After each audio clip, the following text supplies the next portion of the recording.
மாஷில்லையோத்தியின் மன்னன் தசரதன் மாதவத்தால் வந்த மைந்தனே தாலோ. மாஷில்லையோத்தியின் மன்னன் தசரதன் மாதவத்தால் வந்த மைந்தனே தாலோ. மாஷில்லையோத்தியின் மன்னன் தசரதன் மாதவத்தால் வந்த மைந்தனே தாலோ. மாஷில்லையோத்தியின் மன்னன் தசரதன் மாதவத்தால் வந்த மைந்தனே தாலோ. கோஷிகனை தொடர்ந்து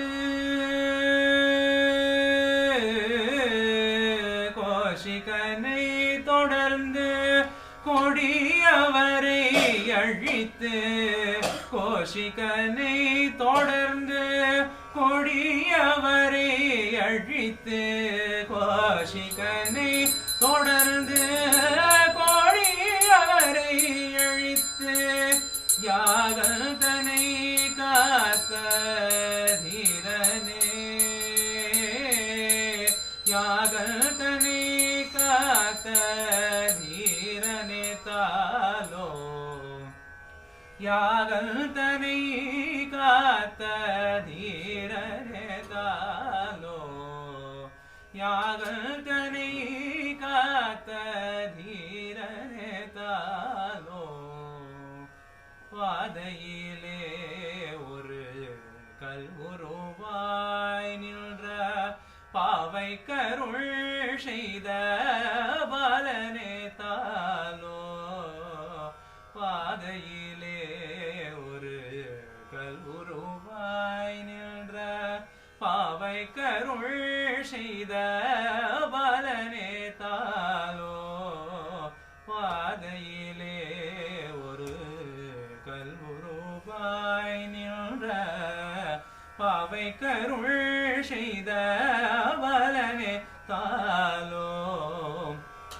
சீதை மனம் குளிர சோதனையில் வென்ற சீதை மனம் குளிர சோதனையில் வென்ற ஸ்ரீதரனே ரகுராமனே தாலோ. ஸ்ரீதரனே ரகுராமனே தாலோ. ஸ்ரீதரனே ரகுராமனே தாலோ. தந்தை சொல் காக்கவே தம்பியும் தாரமும் தொடரவனம் வந்த ராமனே தாலோ. தந்தை சொல் காக்கவே தம்பியும் தாரமும் தொடரவனம் வந்த ராமனே தாலோ. சுந்தரியை பிரிந்து அந்தி பகலைந்து சுந்தரியை பிரிந்து அந்தி பகலைந்து சுந்தரியை பிரிந்து அந்தி பகலைந்து சிந்தை கலங்கின ஐயனே தாலோ. சிந்தை கலங்கின ஐயனே தாலோ. வானரப்படையுடன் சென்று லங்கேஷனை வென்றவனே ஜெய ராமனே தாலோ.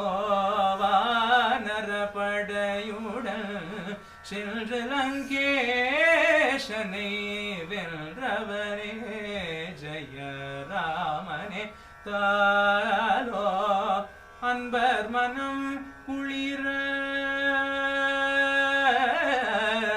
அன்பர் மனம் குளிர அரசு மூடி தரித்தாய் அன்பர் மனம் குளிர அரசு மூடி தரித்தாயல் பர்மனம் குளிர அரசு மூடி தரித்தாய் ஆனந்த ராமனே அருள் புரித்தாரோ ஆனந்த ராமனே அருள் புரித்தாரோ ஆனந்த ராமனே அருள் புரித்தாரோ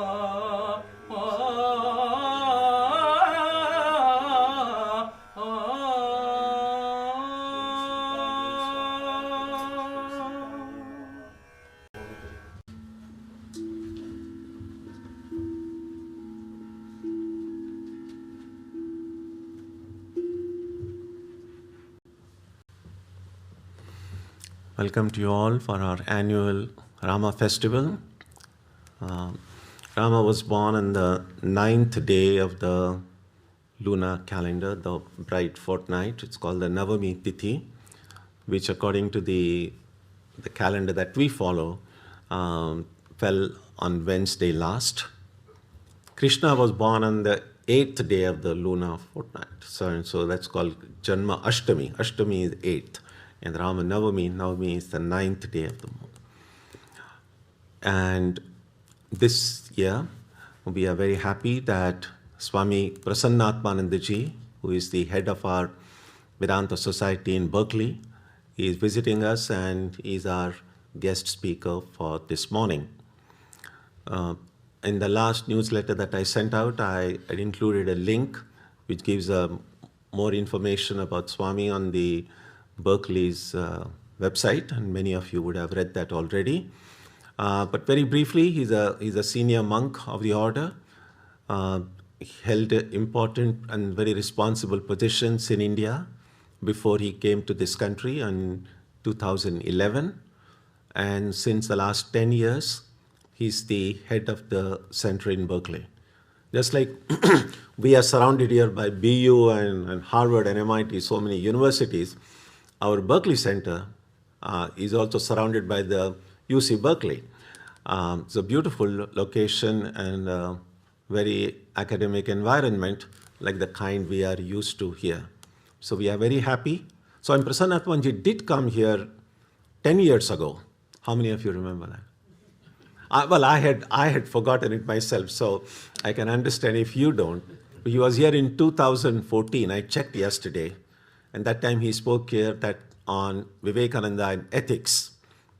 And it's curiously, Rama's life, Rama himself is seen as Maryada Purushottam, as he is called. He is the embodiment of what morality and ethics means. So it's kind of a very similar theme that we are happy to have Swami Prasannatmanandaji amidst us today. Please welcome Swami Prasannatmanandaji.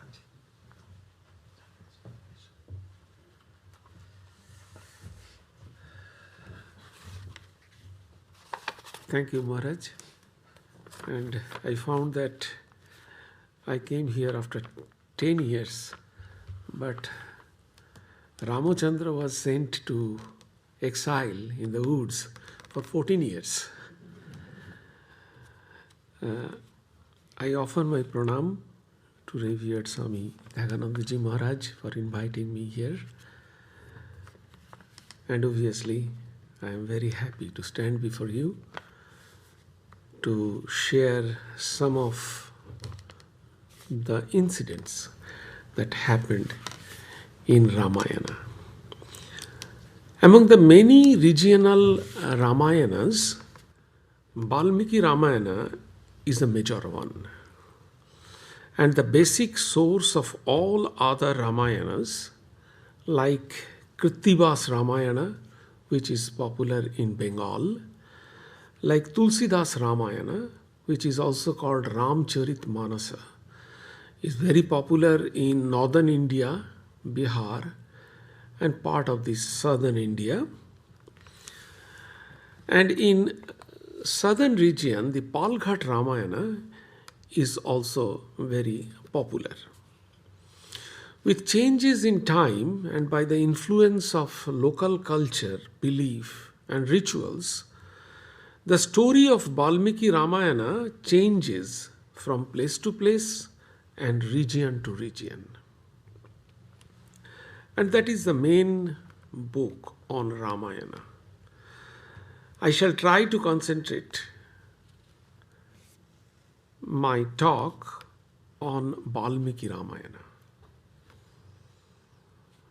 In Valmiki Ramayana, there are 7 chapters. It is said that the last chapter, which is called Uttarakanda, the chapter is called there in Kanda.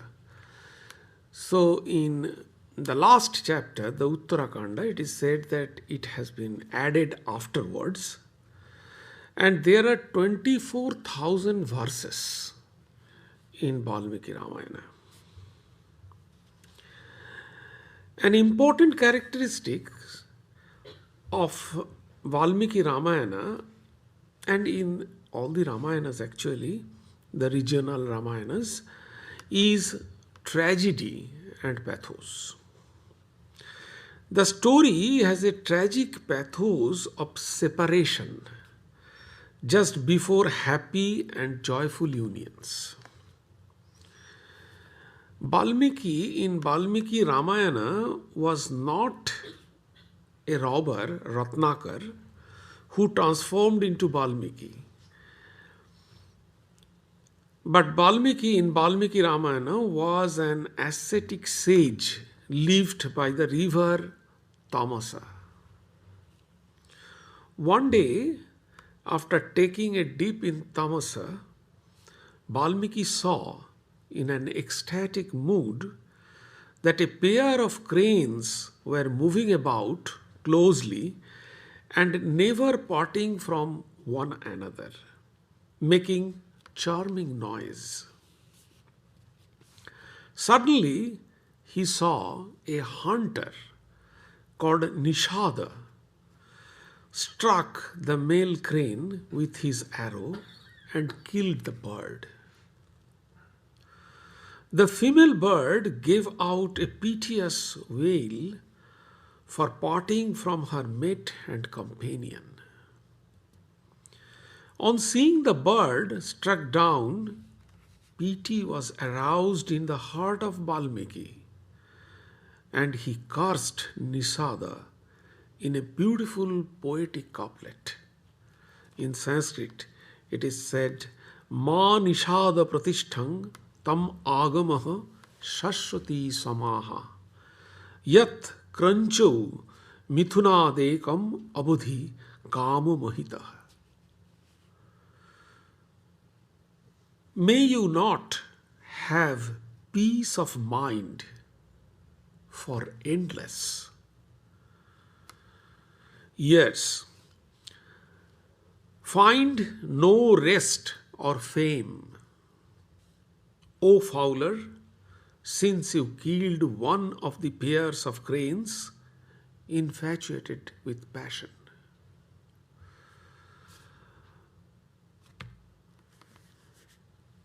He uttered this curse in a stage of rage, but the sage reflected on his action and became extremely sorry for his sudden anger. If we reflect on our undesired actions deeply, we can also find some good lessons from it.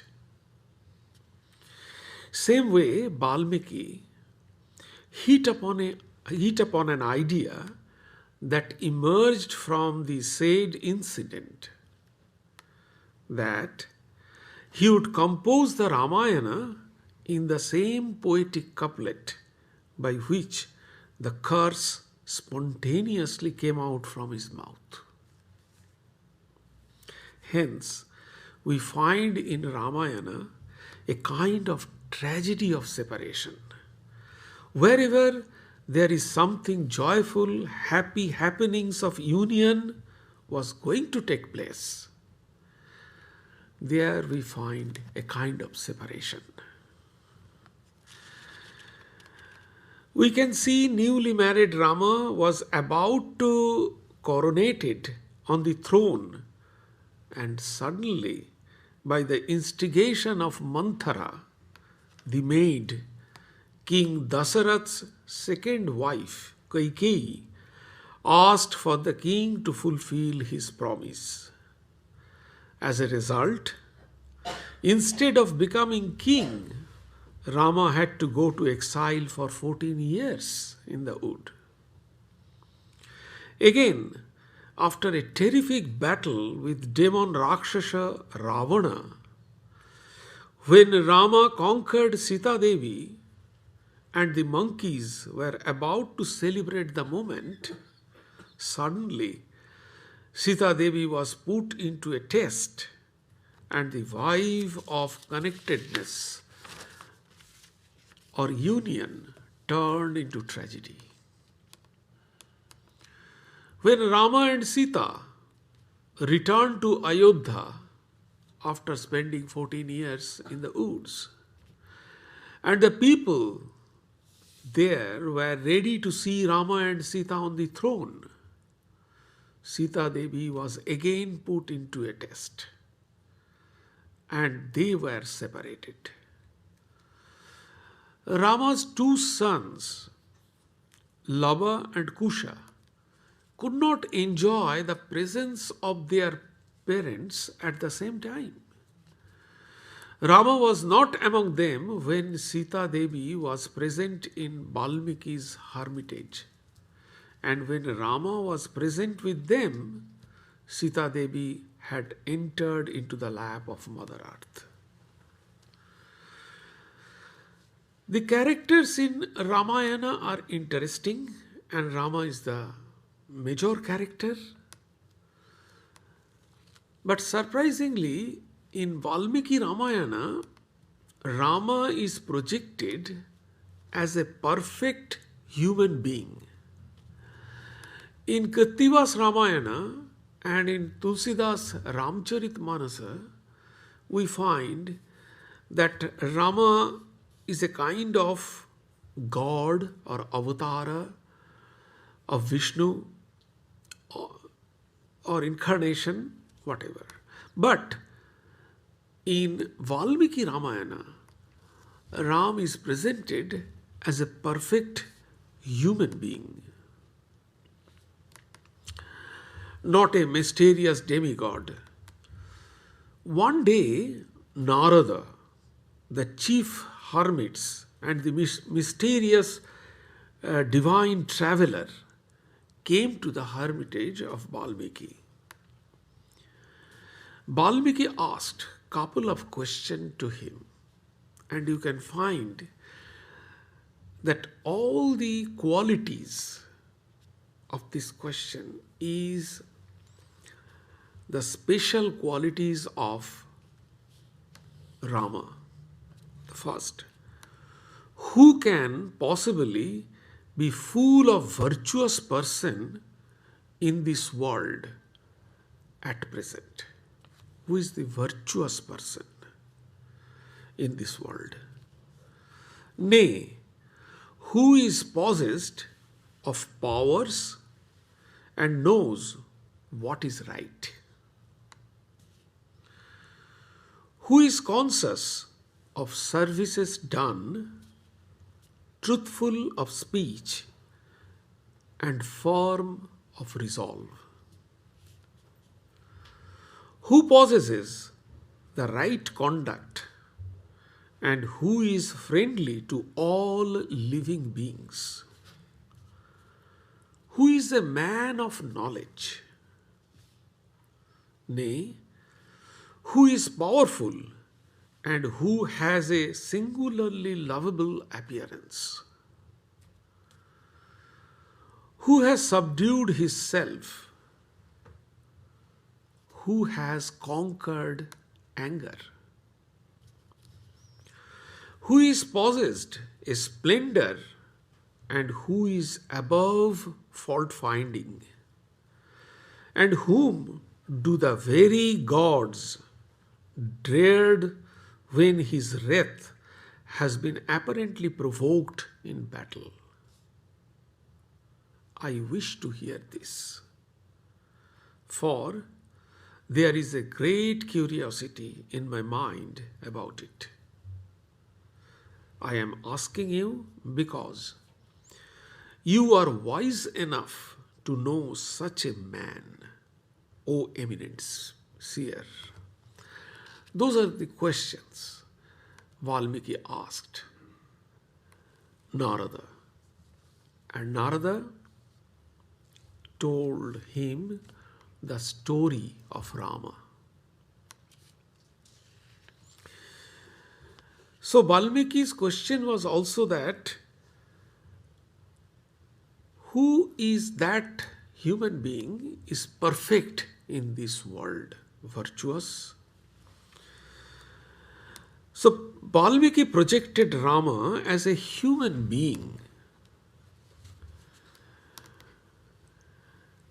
And actually, in 2 or 3 places, Valmiki criticized Rama. In other regional books, you cannot find that Rama is criticized.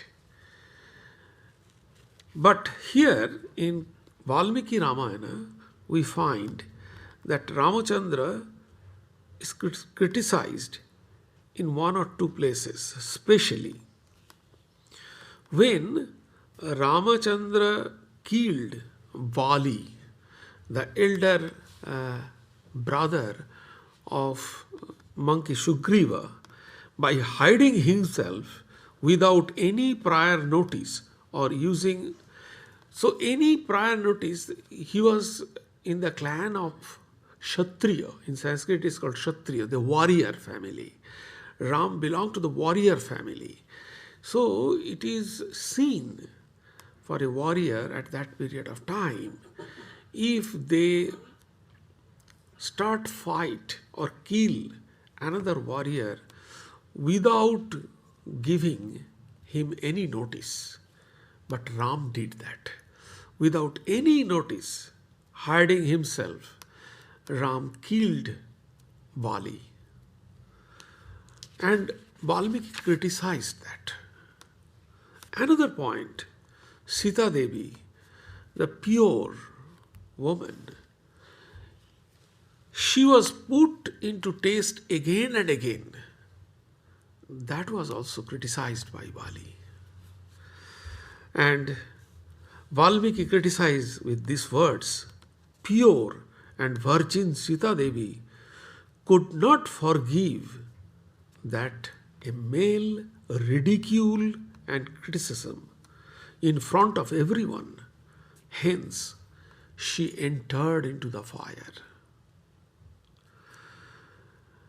Even we see Ramachandra criticized Dasharatha also in Valmiki Ramayana.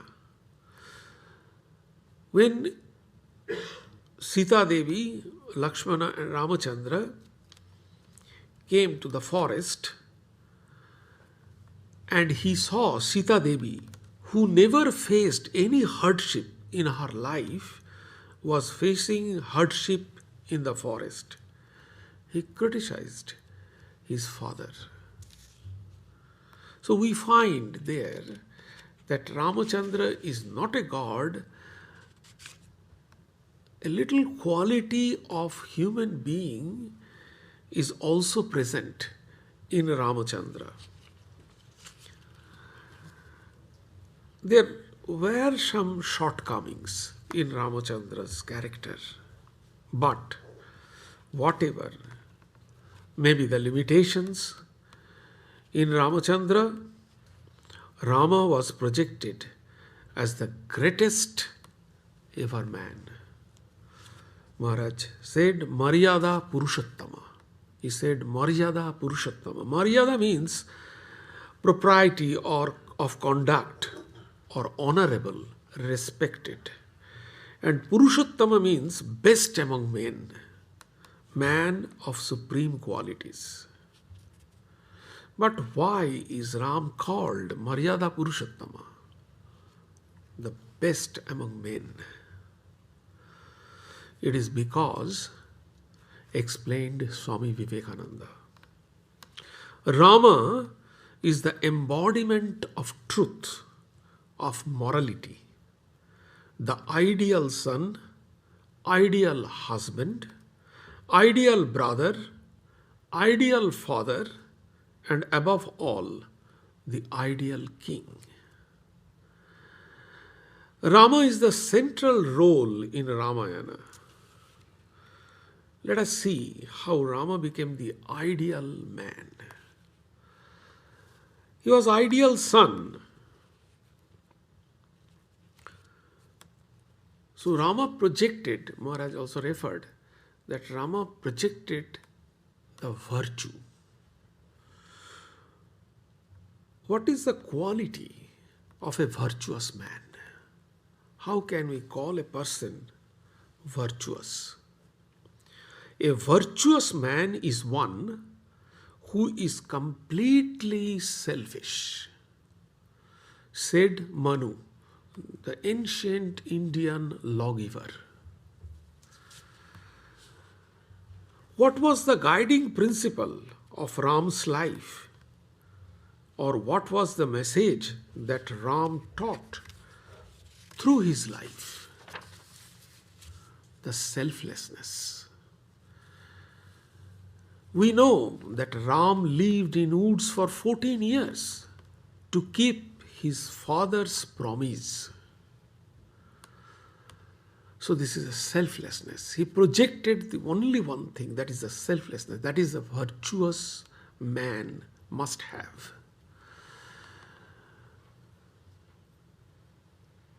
Whereas his father Dasharatha was a weak, deluded, desirous person. But still, to keep his promise, Ramachandra sacrificed the throne. Ideal son, ideal brother. Ramayana is the story of ideal brotherly bond. 4 brothers shared their dynamic bond and had utmost love for each other.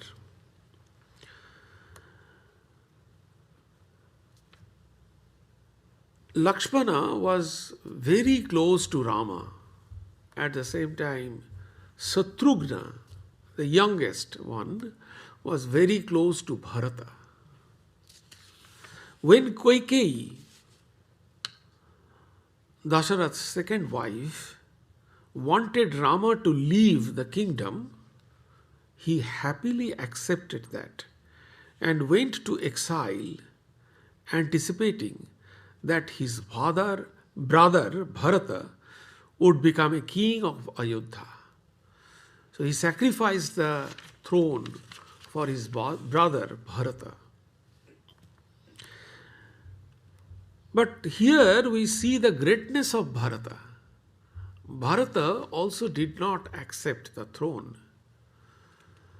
By keeping the wooden sleeper of Rama, he actually managed the throne. When Lakshmana was severely hurt in the battle by Indrajit, Ravana's son, Rama was distraught. Hanuman was tasked with making every effort to ensure that Lakshman's life be preserved. Rama was extremely emotional and eagerly waiting for the medicinal plant fetching by Hanuman. Rama could not live even a minute without Lakshmana by his side. He would not eat without Lakshmana giving him company. Rama hence demonstrated the ideal of unity and coexistence to the world. Once, great Indian king Vikramaditya wanted to know from his ministers the most important verse in the Ramayana. What is the most important verse in the Ramayana? Without finding anything, the Prime Minister went to the forest to identify the most important verse and started tapasya. Miraculously, he revealed that the verse where Sumitra, the third wife of Dasharatha and the mother of Lakshmana and Shatrughna, advised to Lakshmana when he was about to leave to the forest with Rama. She said, "Look upon Rama as your father, Sita as your mother, and the forest as your homeland. Go, my son, with joy in your heart." This is, according to them, the most important verse in Ramayana. Valmiki showed how Lakshmana carried out this advice to perfection, and Ramachandra equally reciprocated it. Ideal husband. Ramachandra is always criticized because he put his wife Sita Devi into test again and again. And Valmiki also criticized, but still he is ideal husband. As an ordinary person, we sometimes cannot distinguish Rama's decision and action as a husband and as a king. Sita Devi was put before the test 2 times, and she went to exile 2 times. How many times a pure, virtuous lady would appear before the test? So what Rama did, he did as a king.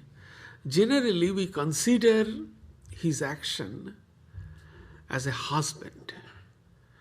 But if we look at it as a action of a king, great king, I think we can understand what he did may be right.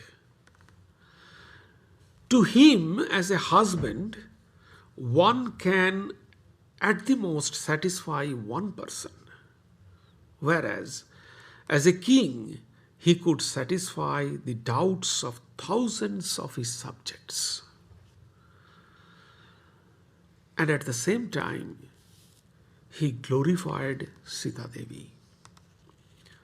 Thus, we should justify Rama's act from the point of view of a king.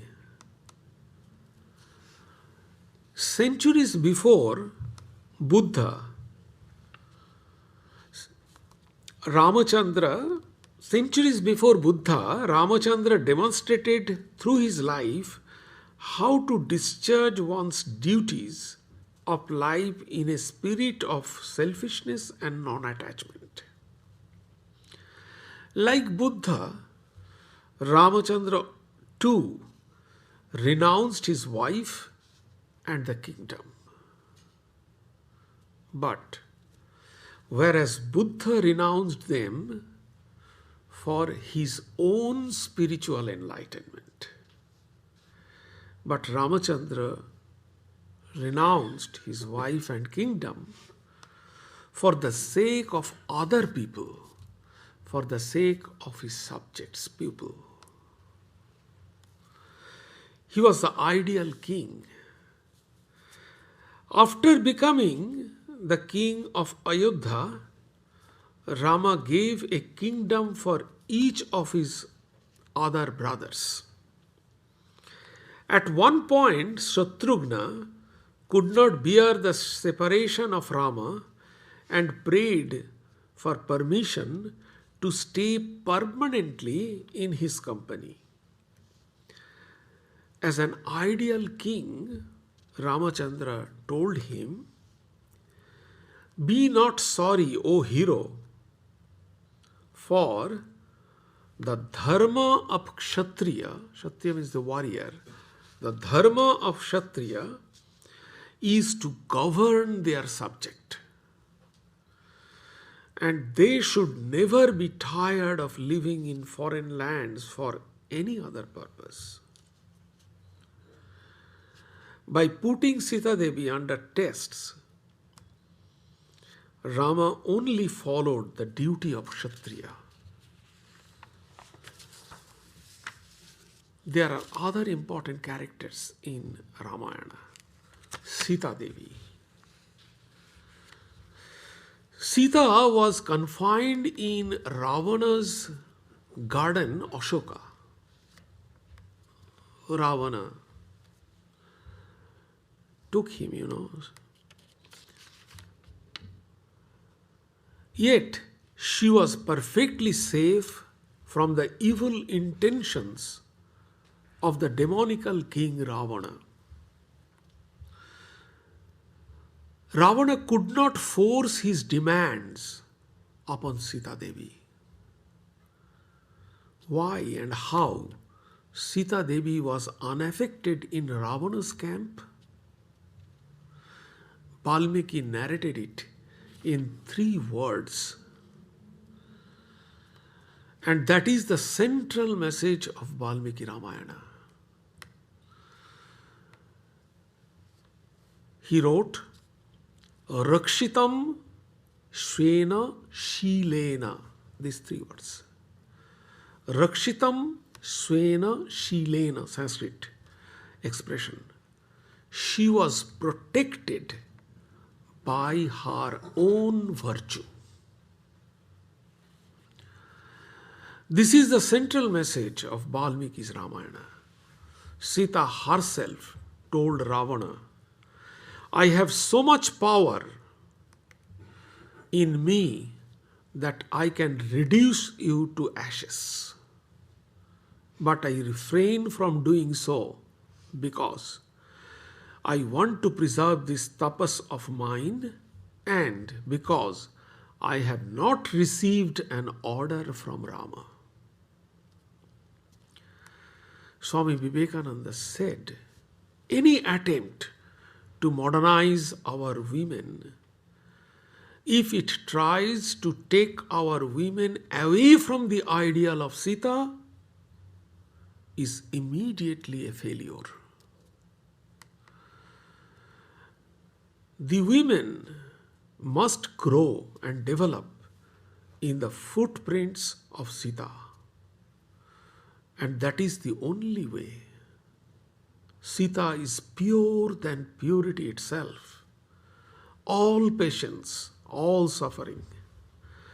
Sita is our national god. She always remains.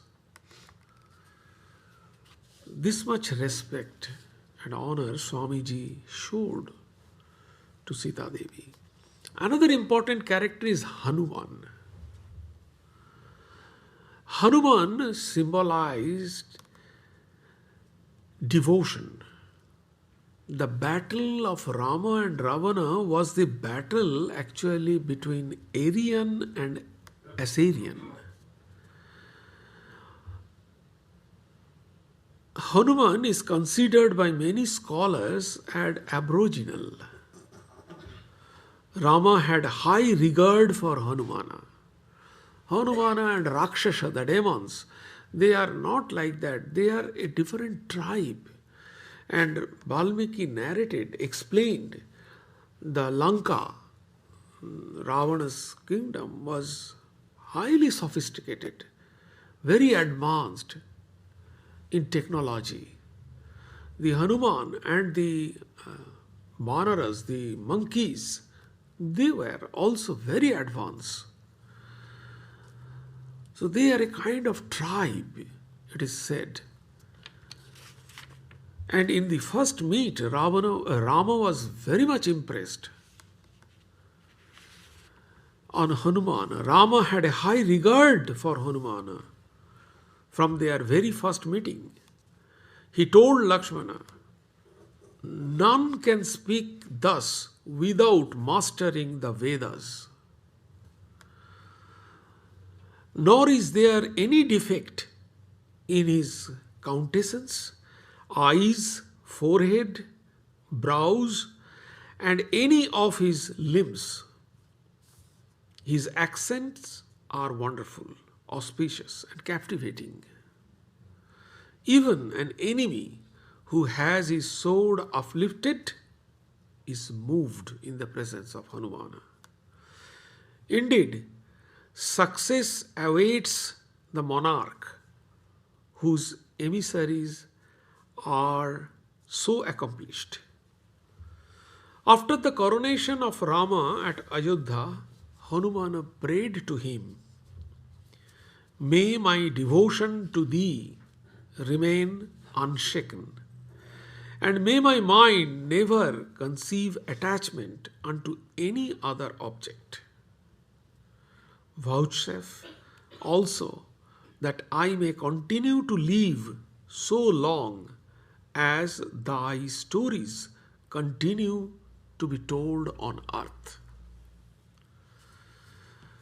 Rama graciously granted this prayer of his devotee just before he departed with others for the final plunge in the waters of Sarayu. Ramayana has obvious allegorical significance and suggestiveness, and there is also spiritual impact. The soul, that is Rama, crossed the forest, means moha, the delusion, and killed the Rakshasa, the demons. And that is the killing of raga and dvesha, passion and hatred. And shines resplendently united with Shanti, the peace. Then, because at that point of time he was united with Sita, so got the Shanti, peace. So for the spiritual aspirant, the allegorical meaning is this: the soul first has to cross the delusion, and then it has to kill the passion and hatred, and then only an aspirant can get peace. There is also three aspects of human characters. Kumbhakarna represent the tamas, Ravana the rajas, and Bibhishana represents sattva. Once four-faced god Brahma came to Valmiki's hermitage, and when he heard that Valmiki is going to compose Ramayana, then he gave a boon to Valmiki, saying, "Yavat hasanti girayah charitasya mahitale tavat Ramayana katha lokeshu pracharasyati."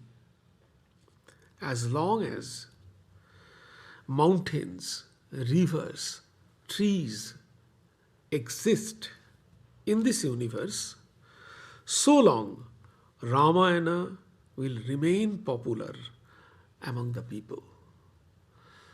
And we find today that it is continuing. So this is the just outline of Valmiki Ramayana. And I have mentioned that in Tulsidas Ramayana and in Krittivas Ramayana and in Palghat Ramayana, Rama has been presented as an avatara, the incarnation, a kind of God. All right, the time, or can I take few questions? Questions? Oh, no question. Oh, sorry. Thank you.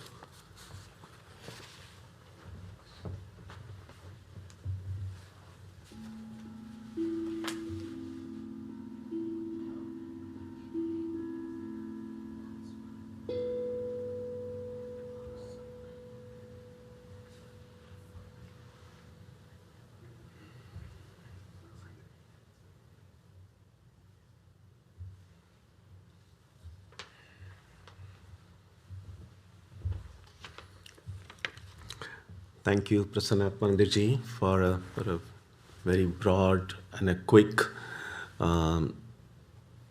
highlighting some of the points in this big book and a story of Rama. Ramayana is like an ocean, and you just kind of take a dip somewhere and you are able to find something, not salt water, not this kind of an ocean. It's an ocean of treasures. And because it has such great depth and there are so many ways to look at it, over the centuries there have been so many interpretations, so many different ways of looking at it, the result of people who have tried to reflect deeply on Rama and the different characters that come in the story. And many of you are familiar with the story. If you have copies of it, even if you know the story, I think it's still very beneficial. And I've just kind of go into it again. Even if you don't read the entire story all at once, it's just too big. But even if you just focus on some specific incident or a character and see what insights come. And there's a lot to learn, and it's something that never ends. So thank you, Prasanna Panditji, for sharing your views. And the next visit should be earlier than 10 years. So I hope you come again soon. May the Divine Being, who is the Father in heaven of the Christians, Holy One of the Jewish faith, Allah of the Muslims, Buddha of the Buddhists, Tao of the Taoists, Ahura Mazda of the Zoroastrians, the Great Spirit of the Native Americans, and Brahman of the Hindus, lead us from the unreal to the real, from darkness to light, from death to immortality. May we be granted strength, freedom, and clear understanding. May we learn to see God in our own hearts and in everyone around us. May God bless us all and fill our hearts with gratitude, grace, and love. Om Shanti Shanti Shanti.